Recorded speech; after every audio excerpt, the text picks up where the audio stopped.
আল্লাহর নবী হযরত ওমর ইবনুল খাত্তাব রাদিয়াল্লাহু আনহুকে উপদেশ দিচ্ছেন, ও ওমর, তুমি যখন কোন রোগীকে দেখতে যাবে, ওই রোগীকে তখন তুমি অনুরোধ করবে রোগী যেন তোমার জন্য দোয়া করে। রোগীর কাছে গিয়ে রোগীর কাছে দোয়া চাওয়া, এটাও নবীজির সুন্নাত। সুবহানাল্লাহ।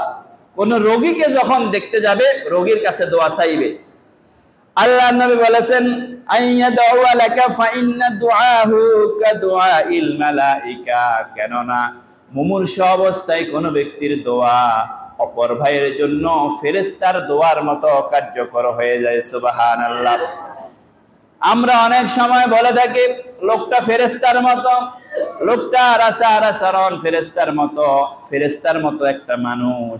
আল্লাহর নবী দোয়াকে এখানে ফেরেশতার দোয়ার সাথে তুলনা করেছেন। তার মানে হলো ফেরেশতারা আল্লাহর কাছে দোয়া করলে আল্লাহ ফেরেশতার দোয়া যেমন মাকবুল করে নেন, অনুরূপ ভাবে অসুস্থ ব্যক্তি যখন তাকে কেউ দেখতে যাবে, তার জন্য যে দোয়া করবে, ওই ব্যক্তির জন্য অসুস্থ ব্যক্তির দোয়া অনুরূপ কবুল হয়ে যাবে। সুবহানাল্লাহ।